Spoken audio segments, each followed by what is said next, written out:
नमस्कार, मी प्रिया. माझ्या प्रिया रेसिपी मराठीमध्ये तुम्हा सर्वांचे खूप खूप खूप मनापासून स्वागत. चला तर मग आज आपण मुरमुऱ्यांचा चिवडा कसा बनवायचा ते पाहणार आहोत.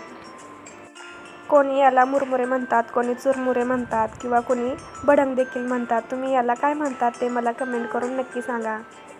बऱ्याच जणांचा हा चिवडा तेलकट होतो, असा चिंबरतो.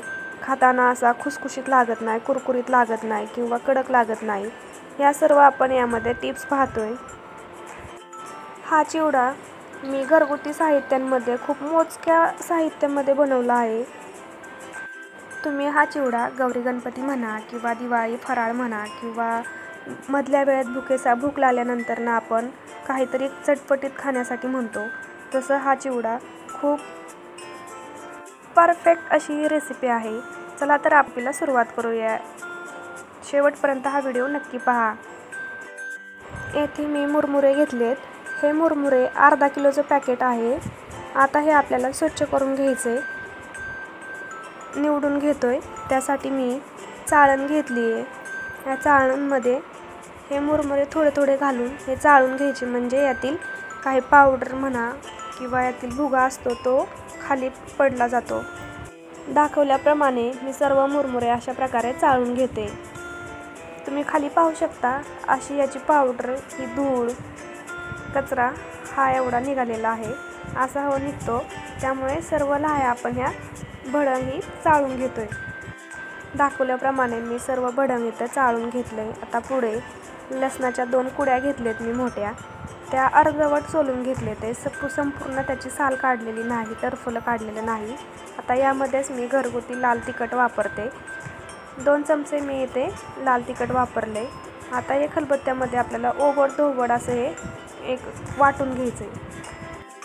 हे मिक्सरमध्ये आपल्याला फिरवायचं नाही, असंच खलबत्त्यामध्येच आपल्याला ओबड-धोबड हे असं वाटण करून घ्यायचं आहे. याचं तुम्हाला मी दाखवते याचं वाटण मी कसं तयार केलं आहे. ती चमच्याने घेऊन हे असंच वाटण चिवड्यामध्ये अप्रतिम अशी याची टेस्ट लागते. हे असंच ठेवायचं. आता पुढे गॅसवरती कढई गरम करून घेतली. त्यामध्ये मी 3 ते 4 चमचे मी तेल घालून घेते. तेल गरम झालं की यामध्ये मी 1 चमचा जिरं घालून घेते. जिरं चांगलं फुललं, चांगलं तडतडलं की यामध्ये शेंगदाणे घालून घ्यायचे. शेंगदाणे आपल्याला चांगले तळून घ्यायचे. ते खरपूस रंग येईपर्यंत आपल्याला हे शेंगदाणे तळून घ्यायचे. 1 वाटी मी येथे शेंगदाणे वापरले. शेंगदाणे जास्तही लाल करायचे नाही. ते आपण सर्व साहित्य एकत्रच तळतोय, त्याच्यामुळे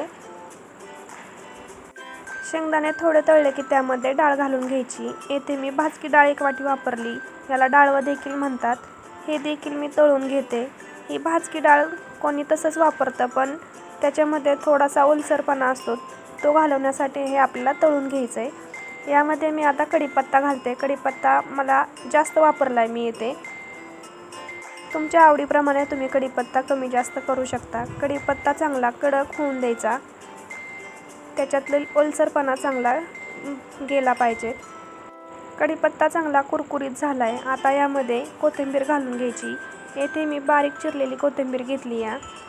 ही कोथिंबीर घालून घ्यायची. कोथिंबीर देखील आपल्याला चांगली तळून घ्यायची. ही देखील आपल्याला चांगली कडक कुरकुरीत बनून तयार होते अशी तळून घ्यायची. कढीपत्ता आणि कोथिंबीर याची टेस्ट चिवड्यामध्ये खूप छान लागते. आता हे सर्व चांगलं तळून झाले. आता आपण हे एका डिशमध्ये काढून घेतोय. आता पुढे गॅस बंदच आहे. तेल गरम आहे जास्त, त्याच्यामुळे मी याच्यात मगाशी आपण वाटण केलेलं होतं ते घालून घेते. लसूण आणि लाल तिखट याचं हे चांगलं मिक्स करून घ्यायचं. याच्यामध्ये मी आता हळद घालते. 2 चमचे धना पावडर घातली. थोडासा चाट मसाला वापरला आहे. तुम्हाला तुमच्याकडे नसेल नाही वापरला तरी चालेल. चवीपुरतं मीठ घालायचं. हे चांगलं मिक्स करून घ्यायचं. गॅस बंदच आहे माझा. तेल जास्त गरम होतं, त्याच्यामुळे मी गॅस चालू केला नाही. मसाले आपले करपू शकतात म्हणून. आता यामध्ये आपण निवडून घेतलेलं जे भडंग होतं ते घालून घ्यायचं. हे भडंग चांगलं आपल्याला आता चांगलं मिक्स करून घ्यायचं. गॅस बंदच आहे. भडंग मिक्स करताना चांगलं व्यवस्थित मिक्स करून घ्यायचं। हे लवकर चांगले मिक्स होत नाही, त्याला तुम्ही थंड झाल्यानंतर हाताने देखील चोळू शकता, पण तोपर्यंत मिक्स करत राहायचं चमच्याच्या साहाय्याने। तुम्ही लाल तिखट आणि लसूणऐवजी तुम्ही लसूण आणि हिरवी मिरची याची पेस्ट देखील घातली तर याची चव छानच लागते, पण मी असं वापरते लाल तिखट आणि लसूण। थोडंसं थंड झालंय, मी हाताने चोळून घेतलंय। एका भांड्यामध्ये काढून घ्यायचं, मोठं पसरट भांडं घ्यायचं, यामध्ये हे सगळं आपल्याला काढून घ्यायचंय। आता यामध्ये आपण थोडीशी पिठी साखर घालून घेतोय। तुम्हाला नको असेल तुम्ही नाही घातली तरी चालेल, पण माझ्याकडे लहान मुलं घरी आहेत त्याच्यामुळे मी पिठी साखर वापरते थोडीशी। जास्तही गोड लागत नाही, पण चव याची छान लागते। 3 चमचे मी इथे पिठी साखर वापरली। आता हे हाताने चांगलं सर्व एकत्र मिक्स करून घ्यायचं।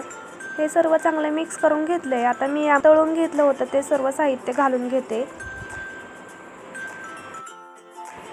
हे सर्व एकत्र करून घ्यायचं, हाताने मिक्स करायचं। मिक्स करताना हे सगळं, हा चिवडा तळून देखील तेलकट नाही झालेला। यातील साहित्य आपण सगळं तेलामध्ये तळले, भडंगही तेलामध्ये आपण तळून घेतले, तरी हा चिवडा तुम्ही पाहू शकता अजिबात तेलकट झालेला नाही। यामध्ये आता आपण शेव घालून घेतोय। ही लसूण शेव घातली मी, याची रेसिपी लवकरच अपलोड करते।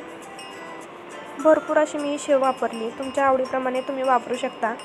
ही सर्व एकत्र मिक्स करून घ्यायचं, हाताने सर्व एकत्र मिक्स करायचं। हे सर्व मी मिक्स करून घेतले, तुम्ही पाहू शकता चिवडा आपली रेसिपी तयार आहे। हा चिवडा अजिबात तेलकट झालेला नाही, तुम्ही पाहू शकता।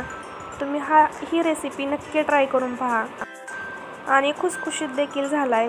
तुम्ही पाहू शकता, मी ही दाबून पाहितलं, एकदम कुरकुरीत झालाय। लहान मुलांपासून ते मोठ्यांपर्यंत सर्वांना आवडणारी ही रेसिपी आहे। माझी आजची रेसिपी तुम्हाला कशी वाटली कमेंट करून मला नक्की सांगा। माझी आजची रेसिपी तुम्हाला आवडल्यास लाईक करा, शेअर करा, सबस्क्राईब करायला विसरू नका। धन्यवाद।